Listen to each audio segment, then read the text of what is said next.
और हम परमेश्वर के वचन की ओर हम चले, प्रभु के वचन की ओर हम बढ़ें और परमेश्वर के वचन से कुछ बातों को हम देखें और सीखें और हम समझें। सब बोलेंगे हालेलुया। वचन स्टार्ट कर सकते हैं? ओके। तो अब हम अपने मन को, अपना ध्यान को किसकी ओर लगाएं? परमेश्वर के वचन की ओर। और थोड़ी देर हम परमेश्वर के वचन की ओर हम जाएंगे। मत्ती रचित सुसमाचार उसका 14 अध्याय उसका 13 वचन से लेकर उसका 21 वचन तक हम पढ़ेंगे। जब यीशु ने यह सुना तो वह नाव पर चढ़कर वहां से किसी सुनसान जगह को एकांत में चला गया। हाँ, लोग यह सुनकर नगर नगर से पैदल ही उसके पीछे हो लिए। उसने निकलकर एक बड़ी भीड़ देखी और उन पर तरस खाया और उनके बीमारों को चंगा किया। जब सांझ हुई तो उसके चेलों ने उसके पास आकर कहा, यह सुनसान जगह है और देर हो रही है, लोगों को विदा किया जाए कि वे बस्तियों में जाकर अपने लिए भोजन मोल लें। पर यीशु ने उनसे कहा, उनका जाना आवश्यक नहीं, तुम ही इन्हें खाने को दो। उन्होंने उससे कहा, यहाँ हमारे पास 5 रोटी और 2 मछलियों को छोड़ और कुछ नहीं है। उसने कहा, उनको यहाँ मेरे पास ले आओ। तब उसने लोगों को घास पर बैठने को कहा और उन 5 रोटियों और 2 मछलियों को लिया और स्वर्ग की ओर देखकर धन्यवाद किया और रोटियां तोड़ तोड़ कर चेलों को दी और चेलों ने लोगों को। जब सब खाकर तृप्त हो गए तो चेलों ने बचे हुए टुकड़ों से भरी हुई 12 टोकरियां उठाई और खाने वाले स्त्रियों और बालकों को छोड़कर 5000 पुरुषों के लगभग थे। हालेलुया। हालेलुया। 2 मिनट के लिए अपना आंखों को बंद करें, हम दुआ करें, अपना ध्यान परमेश्वर के वचन की ओर लगाए और हम दिल से बोले, प्रभु आज के संदेश के द्वारा मुझसे आप बातें कीजिए। Thank you Lord. पिता आपको धन्यवाद, आपकी महिमा करते हैं और एक बार आपके वचन को जब हम पढ़े हैं, हमें बुद्धि दीजिए, हमें ज्ञान दीजिए, हमें समझ दीजिए, ताकि आपके वचनों को समझकर अपनी ज़िंदगी में आगे बढ़ सके। मुझ में होकर अपने लोगों के हृदयों को छूइए, यीशु के नाम से मांगते हैं, आमेन आमेन। हालेलुया। मत्ती 14 अध्याय उसका 13 से लेकर 21 वचन जब हम पढ़ते हैं, कई लोगों को पता है क्या है घटना। यीशु मसीह ने 5000 लोगों को 5 रोटी और 2 मछली के द्वारा क्या किया? खिलाया। नीचे लिखा गया है, सबसे आखिरी में 21 वचन में ऐसा लिखा गया है और 21 वचन कहता है, और खाने वाले स्त्रियों और बालकों को छोड़कर 5000 पुरुषों के लगभग थे। इसका मतलब बच्चों को अलग कर दीजिए और बुजुर्गों को अब अलग कर दीजिए, और क्योंकि स्त्रियों को अलग कर दीजिए। यहूदी लोग बच्चे को, स्त्रियों को, बुजुर्गों को गिनते नहीं थे, ठीक है। और यहाँ पे बुजुर्ग थे या नहीं थे थोड़ा डाउट है, क्योंकि मैं आपको आगे बताऊंगा। लेकिन हाँ, बच्चे तो होंगे और महिलाएं भी होंगे। अगर ऐसा है तो यहाँ 5000 लोग नहीं थे। कितने लोग थे? 20,000, 15-20,000 लोग यहाँ हो सकते हैं, क्योंकि इज़राइल के लोग 1 बच्चे 2 बच्चे उनको नहीं होता था, उनको 12, 13, 14, 5, 6, आपको पता है कैसे होते थे। तो ऐसा अगर होता था तो एक एक घर से अगर 5 बच्चे भी अगर आए तो आप हिसाब लगा कर देखिए कि कितने बच्चे हो जाएंगे, ठीक है। तो एक बड़ा भीड़ वहाँ पे था, और हमें और आपको मालूम है कि यीशु मसीह ने उस भीड़ को खिलाया। और प्रभु ने बोला कि तुम्हारे पास क्या है? लोगों ने कहा, प्रभु हमारे पास कुछ भी नहीं है। प्रभु ने कहा, तुम ही इसको खाना खिलाओ। प्रभु, उन लोगों ने कहा, प्रभु हम खाना नहीं खिला सकते। तो प्रभु ने पूछा कि तुम्हारे पास क्या है? उन्होंने कहा, हमारे पास 5 रोटी और 2 मछली को छोड़ और कुछ नहीं है। तो प्रभु बोलता, जो भी है तुम्हारे पास वो मेरे हाथों पे लेके आओ। और जब प्रभु के हाथों पर दिया गया, बाइबल बताता है कि प्रभु ने उसे लिया और उसे धन्यवाद किया, और जैसे धन्यवाद किया रोटी को तोड़ा और अपने चेलों को दिया, चेलों ने उनको दिया, और ऐसा करके वे लोग सब खाएं। और आखिरी में लिखा गया है 20 वचन में, और सब खाकर क्या हो गए? तृप्त हो गए। और ना केवल वे तृप्त हुए, और आगे लिखा गया, और उन्होंने बचे हुए टुकड़ों से भरी हुई 12 टोकरियां उठाई। इसका मतलब जो लोग आए थे वे, उनको मेरे परमेश्वर ने, मेरे यीशु ने इतना खिलाया, और खिलाने के बाद ही ये शब्द निकल कर आता है कि इंसान क्या हो गया है? तृप्त हो गया है। क्या हो गया है? तृप्त हो गया। इसका मतलब मेरे प्रभु ने 5 रोटी और 2 मछली से उन हजारों लोगों को खिलाया, केवल नहीं परंतु तृप्त खाना खिलाया। क्या खाना खिलाया है ना? बहुत सारे पार्टियों में हम जाते हैं, खाते हैं, और आकर उस पार्टियों के बारे में हम गलत बोलते हैं, भैया खिलाया तो बहुत अच्छा था, मटन बहुत अच्छा था, चिकन बहुत अच्छा था, ये सीजा नहीं था, ये थोड़ा हल्दी ज़्यादा हो गया था, इसमें झाल ज़्यादा हो गया था, मज़ा नहीं आया। इन कुछ चुनिंदे पार्टी ऐसे होंगे जहाँ पे आप जाओगे और बोलोगे मज़ा आ गया। क्या आ गया? इसका मतलब हम क्या हो गए? तृप्त हो गए। तो यीशु मसीह ने भी केवल मछली और रोटी से लोगों को ऐसा खाना खिलाया, ऐसा भोजन दिलाया। अब इसको क्या बोल सकते हैं? डिनर बोल सकते हैं या फिर लंच बोल सकते, पता नहीं, क्योंकि सांझ का समय था। बाइबल बताता है वे लोग इतना खाए, और ना केवल वो खाए, वे तृप्त हो गए। इसका मतलब जब प्रभु खिलाता है आपको केवल टेस्टी लगेगा नहीं, मेरे प्रियो, आप तृप्त हो जाएंगे। हालेलुया। अगर वो परमेश्वर की ओर से है, वो सेवा, वो काम, वो क्रिया, वो चीजें जब प्रभु की ओर से होता है, जब आप करोगे ना, आपके अंदर से एक तृप्तता आएगा, आपके अंदर से एक सेटिस्फैक्शन आएगा कि मैंने मेरे प्रभु के लिए काम किया। अंदर से एक आराम आपको मिलता है। हालेलुया। और ये परमेश्वर करता है। तो प्रभु ने ये किया है।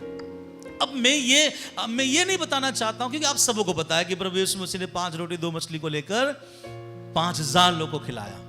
लेकिन मैं ये बताना चाहता हूं कि आज के इस वचन से आपको मैं निकाल कर कुछ बातें बताना चाहता हूं कि क्या परमेश्वर आज भी उन हर एक भीड़ को खिलाकर तृप्त करना चाहता है? क्या परमेश्वर आज भी सक्षम है? क्या मेरा और आपका यीशु मसीह आज भी उन भीड़ों को, जो भीड़ प्रभु के सामने है, क्या उसको आज भी खिलाना चाहता है? क्या आज भी उसको ऐसा खिलाना चाहता है कि वो व्यक्ति खाए केवल नहीं परंतु खाकर क्या महसूस करे? तृप्त महसूस करे, और कुछ बच भी जाए ताकि वो उसे बटोर ले। क्या यीशु आज भी ऐसा करना चाहता है? हाँ, करना चाहता है।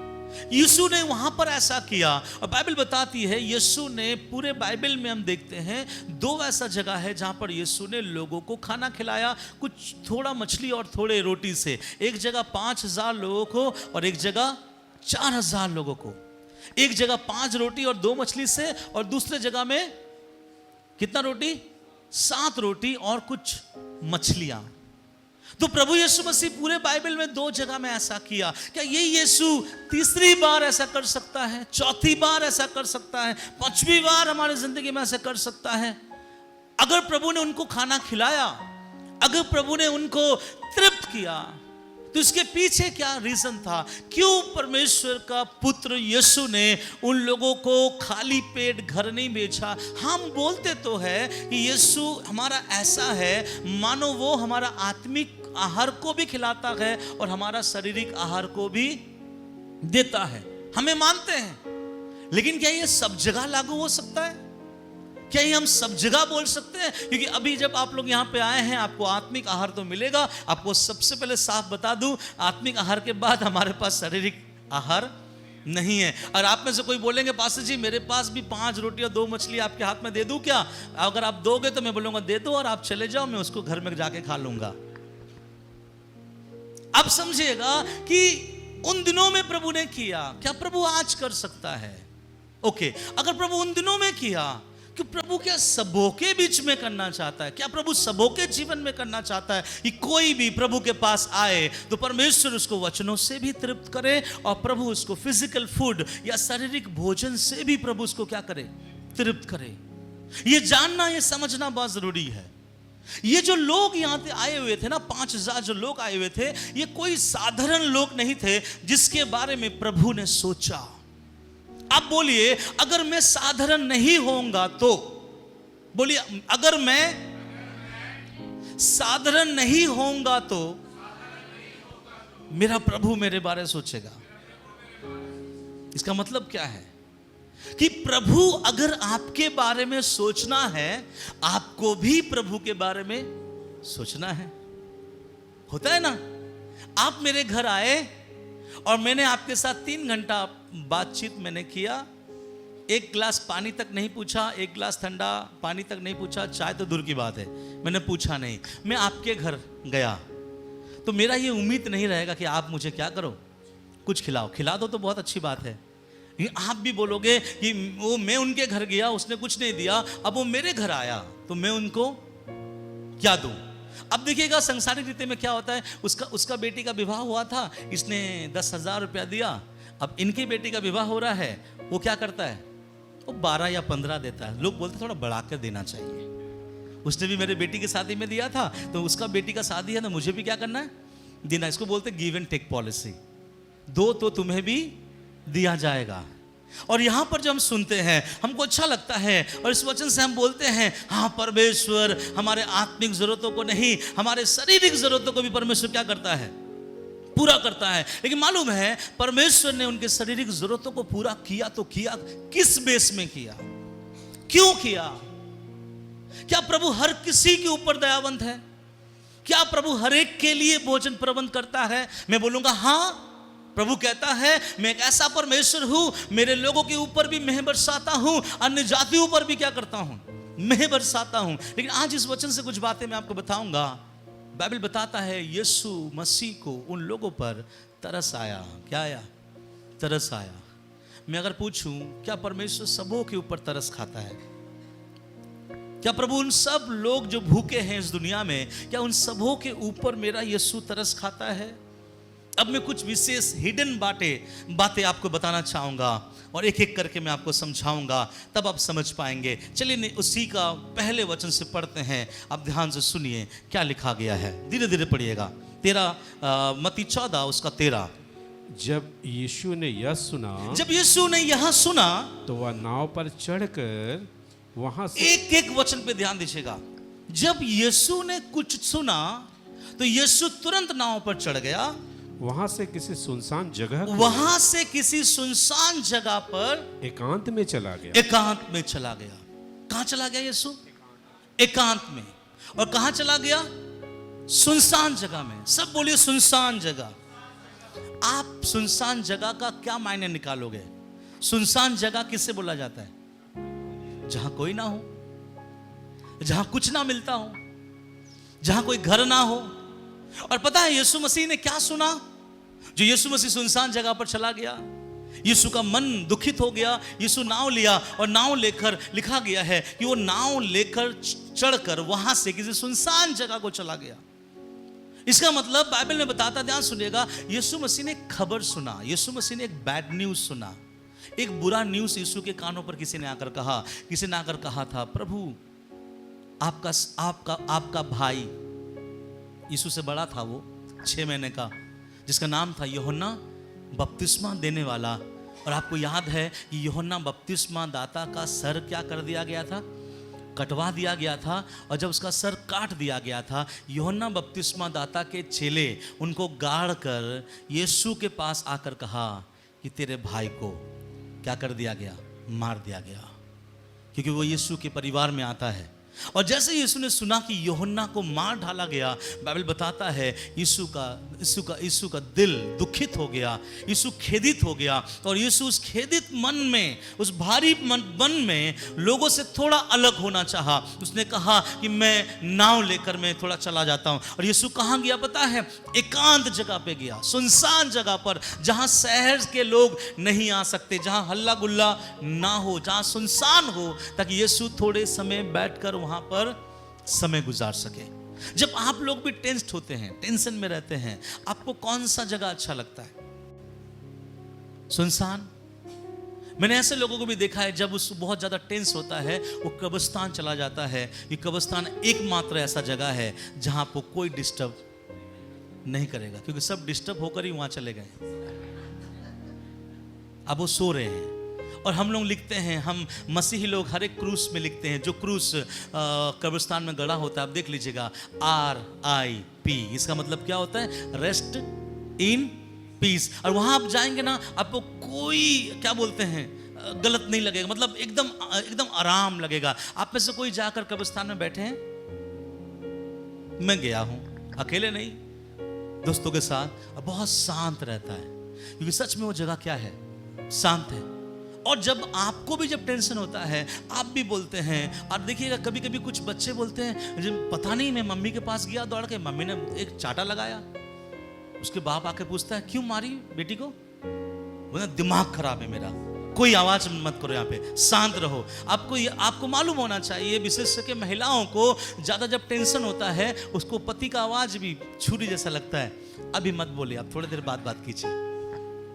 समझ में आ रही है मेरी बातों को? इसके मतलब जब हम टेंस्ड होते हैं, हमको कौन सा जगह चाहिए?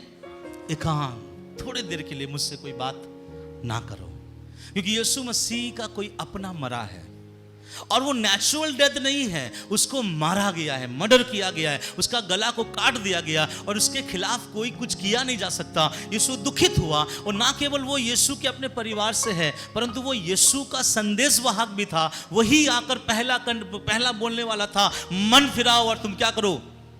बपतिस्मा लो, क्योंकि मैं तुम्हारे लिए एक मार्ग तैयार करता हूं। मेरे पीछे एक आने वाला है जिसका मैं जूते का लेस तक खोलने का क्या नहीं हूं, योग्य नहीं हूं। तो लोगों ने पूछा क्या तू मसीह है? वो कहता मैं नहीं हूं, लेकिन मैं मसीह का आने का क्या बन रहा हूं? रास्ता या प्रचारक बन रहा हूं। लेकिन वो मारा गया। यीशु मसीह दुखित हुआ, और सुनकर यीशु चला गया एक एकांत जगह पर। इस चीज को मन में बैठाइएगा, एकांत जगह। बोलिए एकांत जगह। और जब यीशु चला गया, आगे क्या लिखा गया देखिएगा। जब यीशु नाव पर चढ़कर वहां से सुनसान जगह एकांत को चला गया, लोग यह सुनकर नगर नगर से पैदल ही उसके पीछे हो लिए। Praise the Lord. देखिए, प्रभु जब कुछ मिरेकल्स करता है, उस मिरेकल्स के पीछे, उस अद्भुत काम के पीछे कुछ रहस्य छुपा होता है, जिसे हमें पढ़कर निकालना बहुत क्या होता है, जरूरी है। यीशु किस पे गया? नाव पर। लोग किस पे जा रहे हैं? ये तो ये बात हो गई कि मैं कार पे आ रहा हूं, तुम लोग पैदल पैदल आ जाओ, ये ना हुआ। अगर यीशु नाव पर गया तो यीशु कितने दूर गया होगा?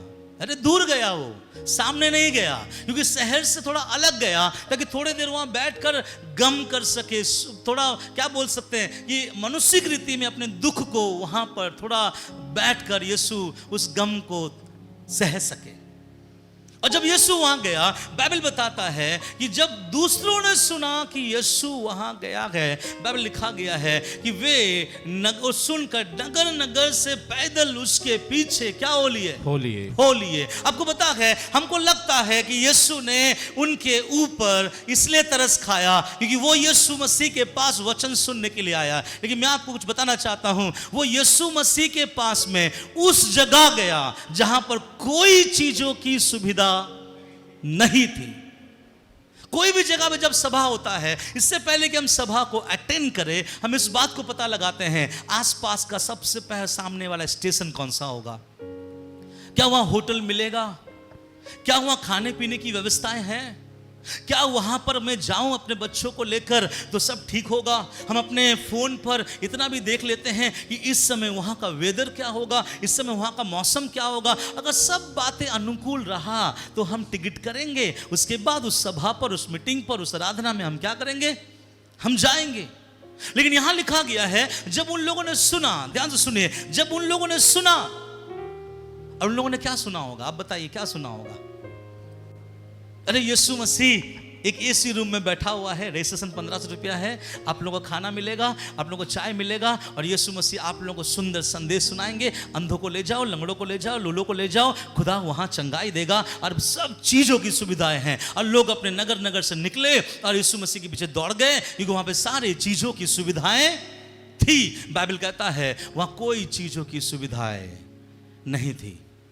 और पता है, जब सुविधाएं नहीं थी, फिर भी उन लोगों ने एक निर्णय लिया, चाहे कुछ भी हो जाए हम वहां जाएंगे।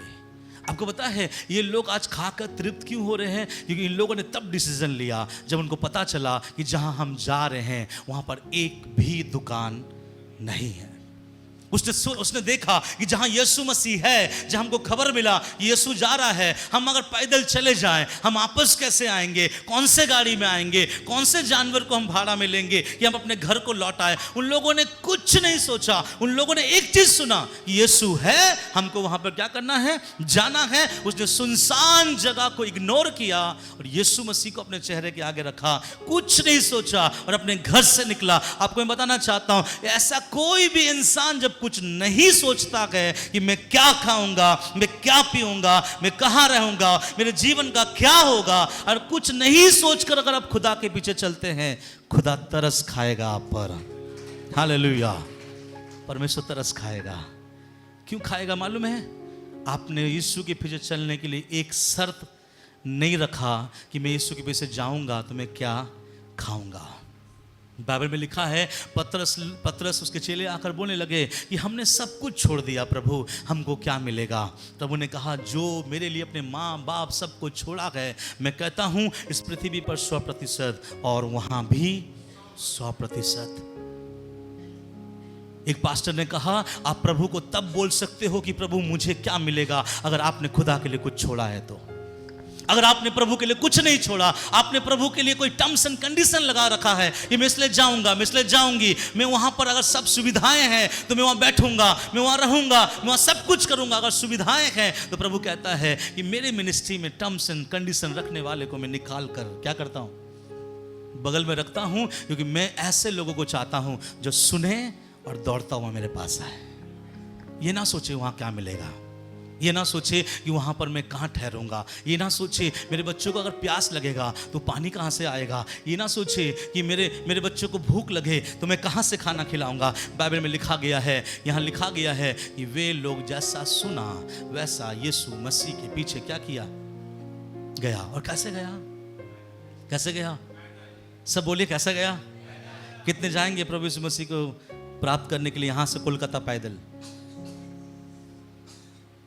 मान लो एक समय ऐसा होगा कि इलेक्ट्रिसिटी चला गया है, ट्रेन बंद है, कुछ भी नहीं चल रहा है, लेकिन यहाँ से कोसों दूर आपको जाना पड़ेगा कि वहाँ प्रभु का एक दास आया है, एक सुंदर दास जो प्रचार सुपर्ब करता है और उसके प्रचार में लोगों का जीवन बदलता है। आप बताइए, अगर आपकी गाड़ी खराब है, आपके साइकिल खराब है, आप जाने का साधन नहीं है, पॉकेट में पैसे नहीं है, क्या आप अपने दोनों पाँव का इस्तेमाल करोगे वहाँ जाने के लिए?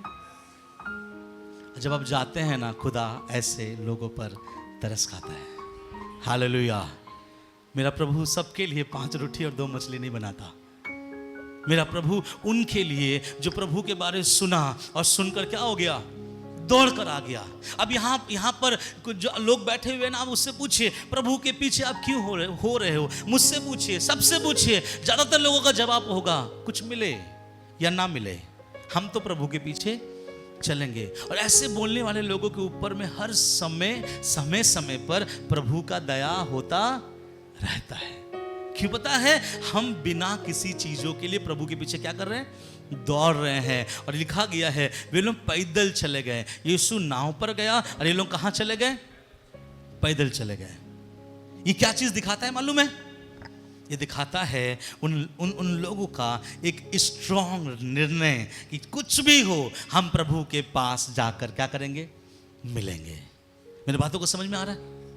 कुछ लोग ऐसा बोलेंगे, मैं अगर बोलूँगा सिस्टर जी आप बीते सप्ताह नहीं आए, पास्टर जी इससे पहले मैं घर से बाहर निकलूं मेरे घर के बाहर कोई आके खड़ा हो गया। कौन खड़ा हो गया? सूर्य खड़ा हो गया।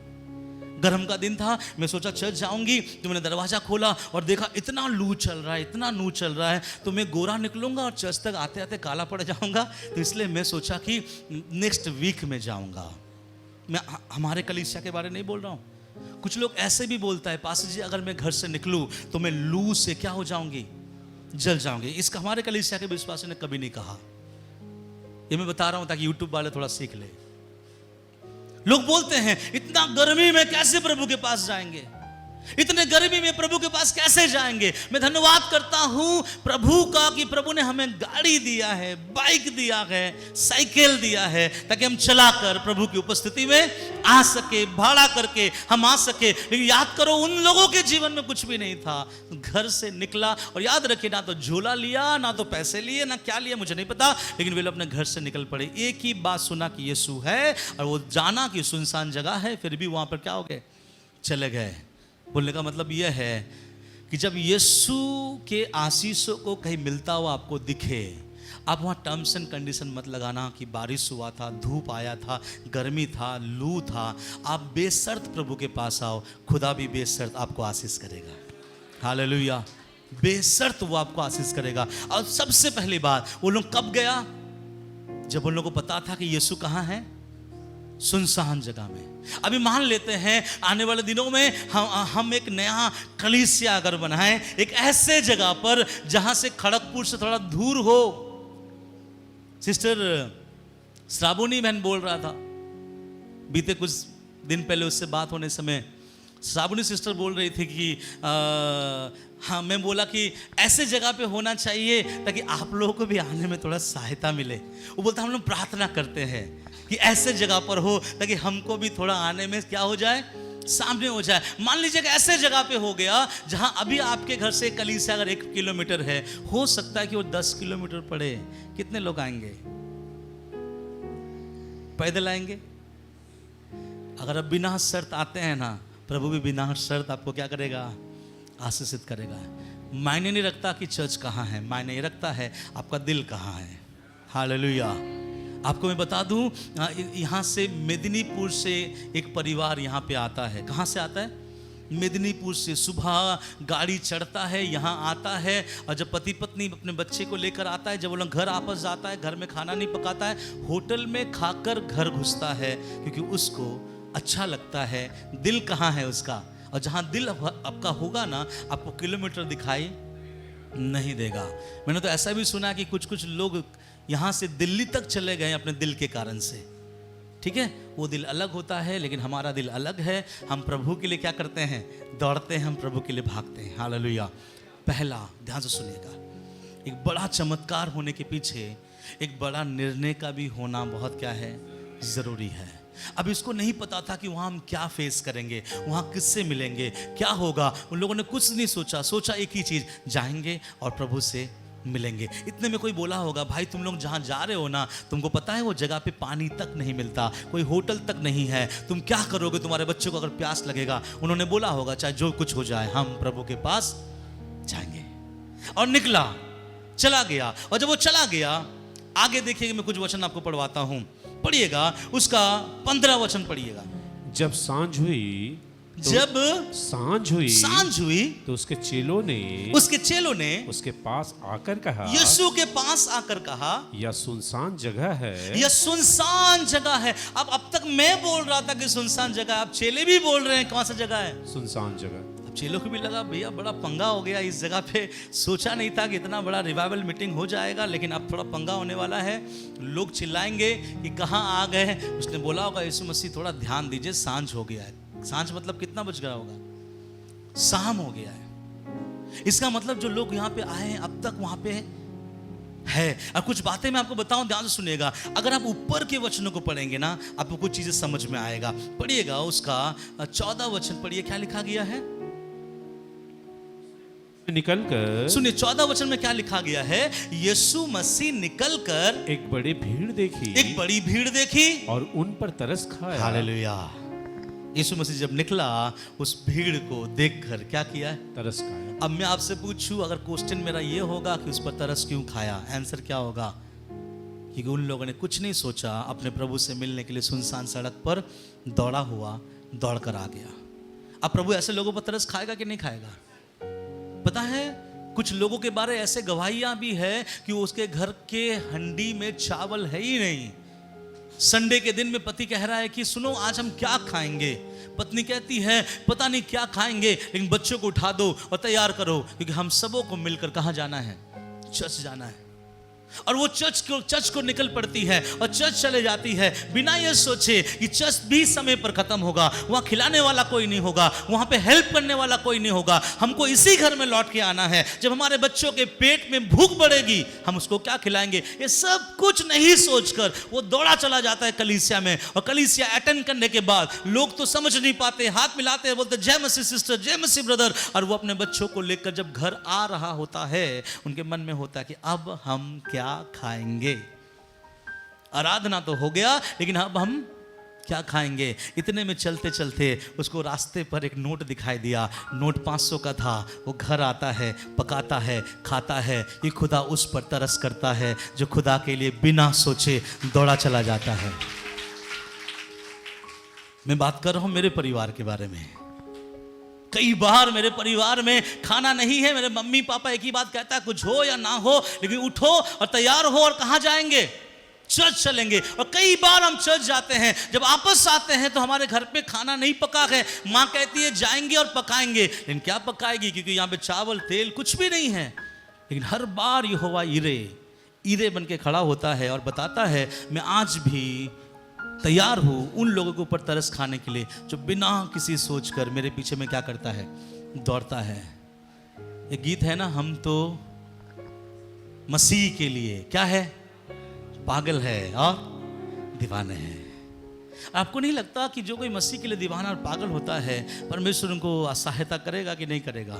करेगा। ये सिर्फ मेरा गवाही नहीं है, आप में से कईयों का गवाही ऐसा होगा। अगर आपके घर के बर्तन में चावल नहीं है, अगर आप बिना पका कर आए हैं, मैं दावा करता हूं खुदा आपको खिलाकर सुलाएगा। हालेलुया। बिना खिलाए खुदा आपको सुलाएगा नहीं, क्योंकि आपने सुनते साथ, भले ही सुनसान जगह हो, आप प्रभु के लिए क्या हो गए, निकल कर आ गए। और दूसरा यहाँ क्या लिखा है सुनिएगा, सुनसान जगह पर वे लोग आए भी और लिखा गया है यीशु निकल कर, 14 वचन, एक बड़ी भीड़ देखी और उन पर तरस खाया, तरस खाया। अब में से किसको लगता है कि यीशु मेरे ऊपर भी तरस खाता है, क्योंकि मैंने भी ऐसा सब कुछ छोड़ के आया। कितने लोग हाथ उठाएंगे, बोले खुदा मैं जानता हूं तू मेरे ऊपर भी तरस खाएगा। हालेलुया। खाएगा मेरा परमेश्वर? जी हाँ खाएगा। आगे क्या लिखा है सुनिए, जब यीशु तरस खाता है ना तो यीशु बड़ा गिफ्ट देता है। आगे क्या लिखा है, और उनके बीमारों को चंगा किया। Praise the Lord.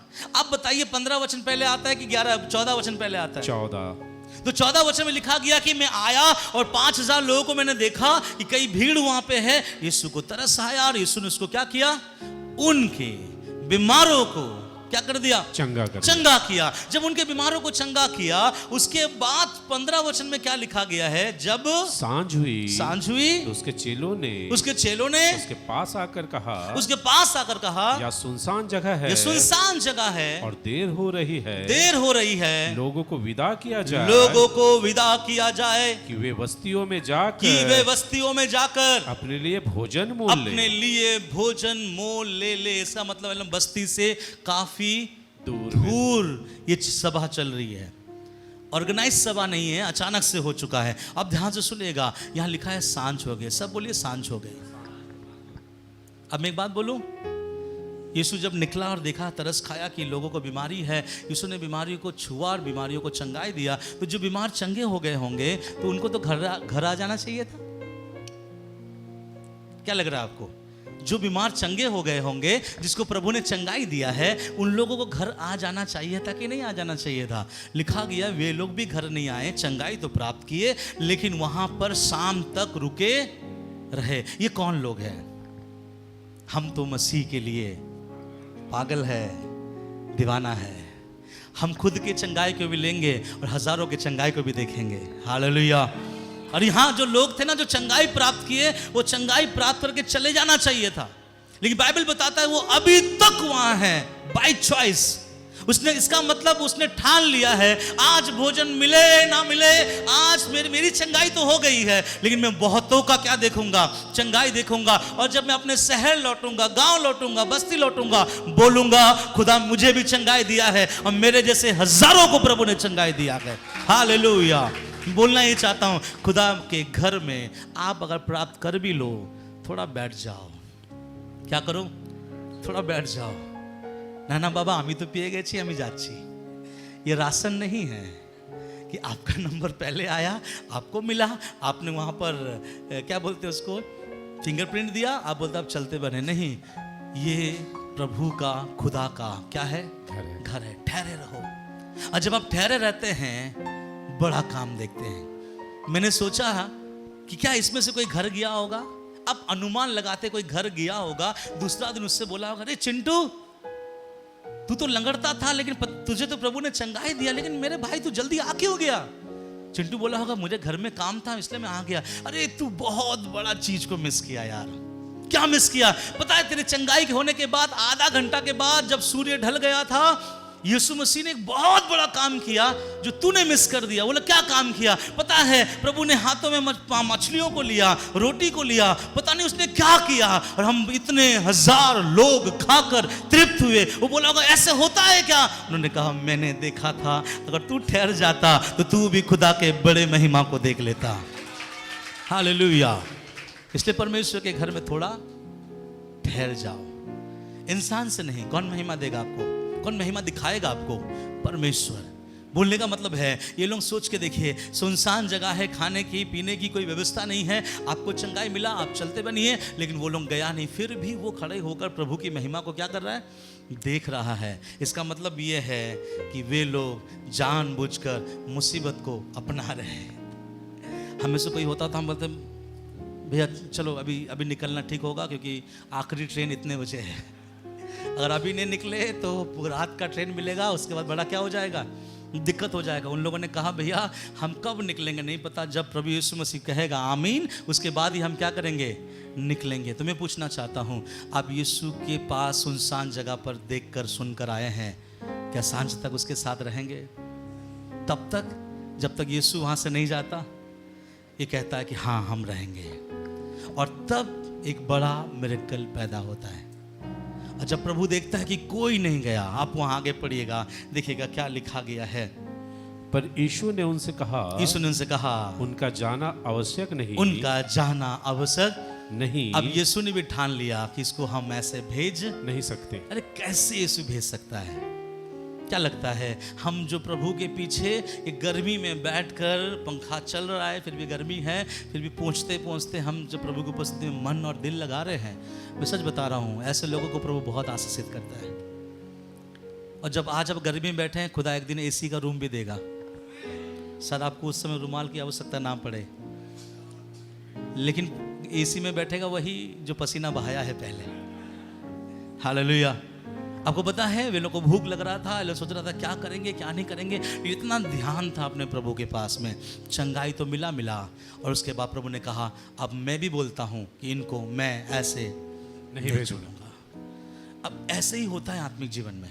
जब आप प्रभु के लिए आगे बढ़ते हैं ना, प्रभु भी कहता है अब मैं इसको खाली हाथ घर बेच नहीं सकता, अब मैं इनके जीवन में वो चीजें करने से खुद को भी रोक नहीं सकता। प्रभु कर देगा और आपके जीवन को और आगे बढ़ा देगा। लिखा गया है फिर प्रभु ने रोटी लिया और प्रभु ने मछलियों को लिया, धन्यवाद दिया और 5000 लोगों में क्या कर दिया, बांटा। और लिखा गया है 20 वचन पढ़िएगा। जब सब खाकर तृप्त हो गए, जब सब खाकर क्या हो गए, तृप्त हो गए, तृप्त हो गए। सब बोलिए जब यीशु खिलाता है हमारा भूख केवल नहीं खत्म होता, हम तृप्त होते हैं। तृप्त का मतलब क्या मालूम है? फिजिकली एंड स्पिरिचुअली हम प्रभु में क्या हो गए, तृप्त हो गए। अब ध्यान से सुनिएगा, कुछ बातें मैं बताना चाहता हूं। उनके बरसों के बीमारियों को खुदा ने दूर किया और तुरंत आने वाले भूख को भी खुदा ने क्या किया, दूर किया। तो हमारा परमेश्वर कौन है? जो भी प्रभु के पास आता है बोलिएगा तेरे बरसों के प्रॉब्लम भी चले जाएंगे और आज के प्रॉब्लम भी चले जाएंगे। हालेलुया। बीमारी बरसों के प्रॉब्लम थे या तभी के प्रॉब्लम थे? तो वहां पे प्रभु ने उनके बरसों के समस्या को भी खत्म किया और वहां जो समस्याएं उठ रही थी, कौन सा, भूख का, वो भी पूरा करेगा। तो आप विश्वास करें, अगर आप प्रभु के पास आए, जो चीज बरसों से नहीं हुआ वो खुदा पूरा करेगा, और जो आज चाहिए वो भी परमेश्वर क्या करेगा, पूरा करेगा। और प्रभु ही है जो हम मनुष्य को क्या करता है, तृप्त करता है। और उन लोगों को तृप्त किया, लिखा गया आगे 12 टोकरी क्या हो गया, भर गया, बच गया। अभी मैं पूछना चाहता हूं, हम भी ऐसा बनने की क्या करें, कोशिश करें। आप सुनते साथ दिमाग ना लगाए, लॉजिक ना बैठाए। बहुत आपको पता है ज़्यादा ज्ञानी प्रभु के पास कभी नहीं जाएंगे। ज़्यादा ज्ञानी लोग प्रभु के पास कभी नहीं जाएंगे। कुछ ज्ञानी बोलते हैं नहीं यहाँ पे नहीं करेंगे, यहाँ करने से प्रॉब्लम होगा, वहाँ करने से वो प्रॉब्लम होगा, वहाँ करने से प्रॉब्लम होगा। इतने में बगल वाला घर 3 तला घर बना लेता है। और ये ज्ञानी क्या करता रहता है? सोचता रहता है। उतना ना सोचे। प्रभु की ओर से अगर आपको आवाज आ रहा है तुरंत क्या कीजिए? करिए। अगर आपको मालूम है कि ये प्रभु की आवाज है तो आप प्रभु के आवाज में निर्णय लेने में लेट ना करें, तुरंत निर्णय ले, ताकि आपके वर्षों के समस्या भी खत्म हो जाएंगे और आपके उस समय के समस्याओं को भी खुदा क्या करेगा? समाप्त करेगा। कितने चाहते हैं कि प्रभु मुझे भी 5 रोटी और 2 मछली खिलाकर तृप्त करे? अब समझ में आ रहा है आपको किनको प्रभु ने तृप्त किया? सच बताएं, लोग खाने नहीं आया था। सच बताए वो लोग आशीष लेने नहीं आया था। वो सुना था कि यीशु आ रहा है, बस चल गया। अब जब वो घर लौट रहा होगा तो कितने खुशी और कितने आनंद से और कितने हंसते और खिलते हुए लौटा होगा। उन्होंने लोगों को क्या बताया होगा? यीशु ने मेरे वर्षों के समस्या को भी खत्म कर दिया, यीशु ने मुझे अभी के समस्याओं को भी क्या कर दिया? खत्म कर दिया। हालेलुया। ये है हमारा यीशु। तो याद रखिएगा, यीशु उसी लोगों पर तरस खाता है जो बिना सोचे यीशु की ओर चला जाता है। मैंने एक बार देखा है, अफ्रीका कंट्री में एक पास्टर के पास चर्च नहीं है। और अफ्रीका कंट्री मतलब 40, 45, 46, 50 तक वहाँ पे टेम्परेचर क्या होता है? जाता है। कहाँ पे? अफ्रीकन कंट्री में। इसलिए वहाँ के लोगों का रंग भी ऐसा होता है। और वहाँ चर्च नहीं है। जब चर्च नहीं है तो वहाँ पे बड़ा सभा चल रहा है। और मैं बात कर रहा हूँ प्रभु के दास रेनाल्ड बोंके का। और जब वो आके सभा करने लगा, हजारों लाखों लोग, पता है दिन के 12 बजे वे लोग बैठ कर प्रभु के दास का वचन क्या कर रहा है? सुन रहा है। दिन के 12 बजे वो जो टेम्परेचर है कम से कम 45, 46 का टेम्परेचर है, फिर भी वहाँ बैठ कर प्रभु का वचन क्या कर रहा है? सुनता है। इसलिए आप देखिएगा भयंकर भयंकर मिरेकल्स का घटना भी कहां से दिखाई देता है? अफ्रीका में। प्रभु के बड़े और महान दास कौन? हमने देखा है टीबी जोशुआ के बारे में, अद्भुत काम करने वाले। रीजन क्या मालूम है? जो खुदा के लिए जितना देगा, सहेगा, परमेश्वर उसको अपने लिए उतना इस्तेमाल करेगा। लेकिन हमको धन्यवाद देना है कि हम ऐसे चर्च में हैं जहां पे एटलीस्ट फैन तो चल रहा है। कुछ समय पहले हमारे कलीसिया में फैन भी नहीं था। कुछ समय पहले हमारे कलीसिया के ऊपर छत भी नहीं था। कुछ समय पहले कुछ भी नहीं था। फिर भी हम ताली बजाकर, झंझरी बजाकर आराधना करते थे। एक समय था, इस कलीसिया के लोगों को पता है, हमारे पास ना तो कीबोर्ड थे, हमारे पास ना तो ड्रम था, ना माइक्रोफोन था, कुछ नहीं था। ये गले का आवाज़ और हाथ के ताली से हम प्रभु की क्या करते थे? आराधना करते थे, कर रहे थे। इसलिए आज प्रभु यहाँ पर क्या किया है? ले आया है। हालेलुया। हम सब बोलेंगे, हम भी अगर सुने कि यीशु जहां है, यीशु जहां है मतलब क्या है? यीशु का महिमा, आशीष जहां है, हम वहां तुरंत चले जाएंगे। गाड़ी रहे तो गाड़ी में, पैदल जाना पड़े तो पैदल में। अब तब आप जब जाओगे ना, याद रखिएगा, ऐसे लोगों पर प्रभु क्या करता है? तरस खाता है। ऐसे लोगों की बीमारी को भी चंगाई देता है। और ऐसे लोगों को प्रभु घर नहीं भेजता है बिना खिलाकर। प्रभु बोलता है खा पी के जाना। हालेलुया। आप देखिएगा किसी जगह पे आप जब जाते हैं, थोड़ा लेट होता है तो लोग, अगर अच्छे लोग हैं, क्या बोलता है? ब्रदर आप आए हैं, खा पी के जाइएगा। बोलता है ना? मेरा यीशु से बढ़कर बोलता है, आया है तो केवल खा पी के नहीं, नॉन वेज खा के जाना। इसने क्या खिलाया? Non veg. इसलिए हम मसीह लोग भी क्या खिलाते हैं? Non veg.